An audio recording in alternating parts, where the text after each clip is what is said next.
Hi everyone, Helen Blunden here. I hope you're happy, healthy and well. It is time for a new book review. And before I jump into the book review, I just want to quickly tell you that this channel is really more about, I guess, an online video portfolio of all the books that I'm reading and what I'm learning from them and anything else that I'm learning and working on that I'm sharing here. So in effect, it's like a visual CV for myself. So there's absolutely no expectations for you to like any videos or to subscribe to the channel. I do value your comments though, especially if you have learnt some lessons from the books that I'm reviewing. Maybe you've read that author, maybe you've got other books that you want to share, that you want to recommend or suggest. Please feel free to share the comment because I really like exploring the books that you mentioned and some other things that I could also learn from. But I don't get any money from this channel. I'm not interested in making any money. There is no product or service that I sell. There is no money that I get from reviewing authors' books. It is purely my own visual CV that I welcome and invite you to share your own lessons of what I am reviewing here. So, right, let's make a start. Now, the book I've got today is Stolen Focus by Johann Hari. He talks about why you can't pay attention. Now, you may have heard of this author. He's written a few books. He's also written one previously called Lost Connections, Why You're Depressed and How to Find Hope.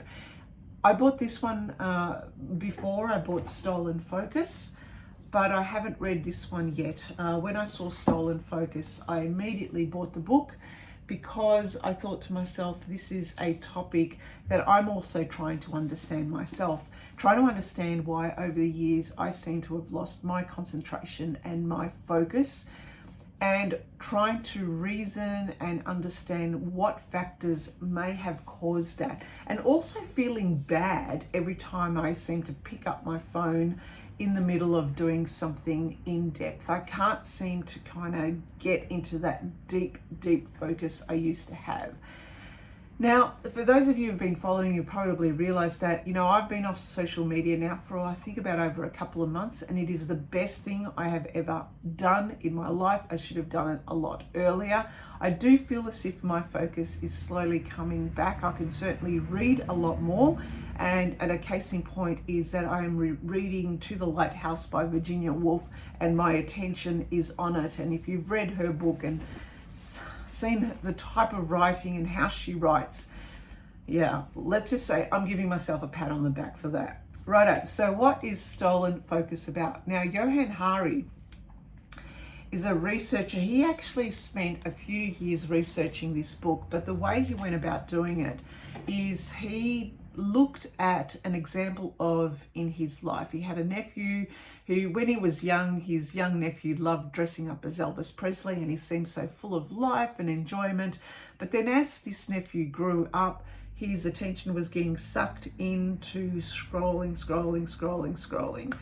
And this is a typical situation that many of us are facing. I mean, you go outside and you walk the streets and you'll see people who are constantly on their phones. You go to restaurants and you see entire families not talking to each other, instead being on their devices and phones. And so you start to wonder, where are we going as a society when our entire focus happens to be on the screen? Is it really our fault? Is it our fault that we can't control our urges to look at the screen? And so this is the premise that Johann Hari talks about. He says, well, we shouldn't really feel bad about having our attention on the screen simply because this was a product directly created by the platform capitalists, platforms like Google and Amazon and Facebook, where they are tweaking algorithms to make us constantly have our eyes on the screen in an effort to buy more. So the economic model, their economic model, is all about keeping our attention on the screen. And so this was an interesting way to look at it because, I was beating myself up going, why can't I concentrate? And, when I do have periods where I don't touch the phone or I forget the phone at home, which has been happening a lot, which I really like, I don't reach for my phone, or I feel bad if I get sucked back into it. The thing is, the systems are there so that we do get sucked into it. We can't completely disconnect from them.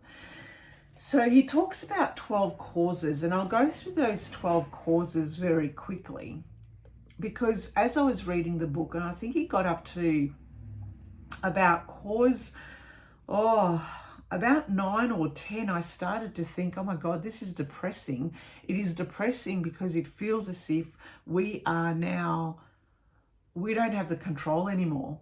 Well, we never used to have the control, but what is it that we can do to get back the control? And I'll talk about that. Let's talk about the causes. Now, the first cause, he says, number 1 is the increase in speed, switching, and filtering. And this is a given. I can just see it for me, my own personal work situation. I've got work pinging in, I've got notifications on my phone, all the apps that I'm using at work all talk to each other and integrate. And so I'm constantly getting pinged. So any deep work or deep focus, I've got to really turn off those notifications. But then what I do find myself is I get into that deep focus, and then after a while, I start looking elsewhere. I need a bit of a break, and I'll get back onto them. So the speed of how technology is moving is very quick. And so that is a cause of why our attention is being hijacked. The second cause is the crippling of our flow states. And I really believe this one. He's saying that we're not getting into flow easier anymore. Why? Because we're being pinged at all places. And one way to overcome that overwhelm is to try and look for those times where we're in flow and incorporate more flow elements of it. For me, my flow state is my writing. I've noticed this, or if I'm knitting, but mainly my writing. If I've got ideas, or if I'm learning something new, if I'm experimenting, I will immediately go into a flow state, and an entire day can pass and it just disappears, and I've been in this flow state. I haven't looked at social media, I haven't done anything, I haven't been distracted. So that's the second cause of trying to get back your flow state to overcome the attention. The third cause is the rise of physical and mental exhaustion. And we're seeing it already. A lot of people are lacking sleep. They're not having many hours in a day of sleep. I've started wearing my Fitbit tracker, even though I don't like to wear this at night because it is also pinging as well. Technically, I should understand that my best sleep is how I feel the next day. And my best sleep really comes from the fact that if I'm not anxious, then I sleep better. So he's saying that just through the way of life, physical and mental exhaustion is core now, and a lot of people are self-meditating, they're drinking copious amounts of caffeine, and they are utterly exhausted. The fourth cause is a collapse of sustained reading. Okay, so this is a good one. We're not reading as much. Some of the data he presented here about how many people read books, I was really aghast. I would read on average about 70 books a year, and they're good, decent books. But the number doesn't really matter. It's how you can get yourself reading for a longer period of time without being distracted. He's also talked about the disruption of mind wandering, because we don't read, because we are exhausted, because we're on our screens. We don't let our mind wander as much because we are always connected to some kind of screen. We could go out on a walk, we're still listening to music, or we're still looking at videos on our screen. So there's disruption of mind wandering. The sixth cause is the rise of technology that can track and manipulate you. And the second one, he did this in 2 parts. And this was really interesting to find out that the platform capitalists, the platforms like Facebook, and Google already have the technology whereby they could shut down and stop things like the scrolling function, but it's not in their business model to do that. So their economic model is such that it's flawed, it's making them billions of dollars, but it's at the expense of causing an extreme societal mental health and well-being disruption. Who knows, maybe even societal collapse if he gets to that point. So he's saying that the technology is such that it tracks us all the time, and that it manipulates us by keeping our eyeballs on the screen so we could end up buying more. The 8th course is the rise of cruel optimism. He then talks about chapter 9, the first glimpses of a deeper solution. Now, by this stage, I was getting really depressed. I thought, oh my God, there is a lot of causes here around the hijacking of our attention. But what is it that I can do myself? Because it felt as if I just, I'm just one person, if I can do it for me, but then what I find that I get sucked back into it again and I start scrolling again. But this is where he starts to go into the second phase of the book, where he talks about the rise of ADHD, the looking at our diets, looking at how life is. He talked about the chapters on the animals and what we're doing to treat animals, biologically changing them to have them fit into our lifestyle or our appreciation, like in zoos. And also what we're doing to children with ADHD. It's really depressing reading. It was depressing reading. But by the end of it, he said, well, we shouldn't really feel bad that we're having our attention hijacked, because it's not our fault. It is the fault of these platforms who can tomorrow tweak these bloody algorithms to change those algorithms so that we could get our attention back. So we can do our best to try and minimize them, to reduce them, or to educate ourselves and understand what's going on. But no change will really happen unless these big platform capitalists actually change their economic model. And this is where I thought to myself, we're talking about money here. I don't think they're going to change. And so with that, if we don't think they're going to change, how are we going to get them to change? And his premise is, think about or do what is happening for movements like the climate change movement.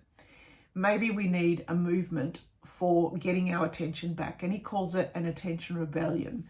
If we are collectively looking at ways and presenting back to these platforms that we're not going to take it anymore, it has reached a point where we need to take action and collectively, as a large group, either get off their platforms or educate others into what these platforms are doing. Then maybe, just maybe, they'll listen to us and actually tweak their algorithms so that we could get our focus and attention back. And in so doing, that we can then start to think for ourselves and work on more harder problems that society is facing. Because right now, if we're getting our attention hijacked, we're being manipulated, we're becoming mentally and physically exhausted, we're self-medicating, we're impacting the lives of others and others in our family and friendship circles as well, and our work. It's impacting society.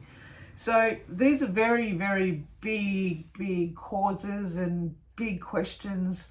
But I love this book. He pulled it all together for me. It made me realize that I'm not at fault just because I can get off social media quite easily now, no problems.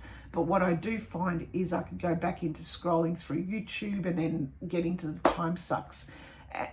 But what's happening now is at least I can identify it for what it is. I can stop it, and I can put some actions in place that could get me back into my flow state, back into wandering of the mind, back into reading more than 70 books a year if I wanted to, and sleeping more.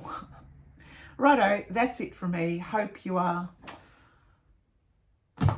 hope you don't have your attention focused, but look, attention hijacked. But if you've got any comments, or if you've read this book, let me know what you think. If you've read his Lost Connections as well, let me know what you think about this book, because that's my next on the reading list. All right then, thanks for listening and thanks for watching. Bye for now.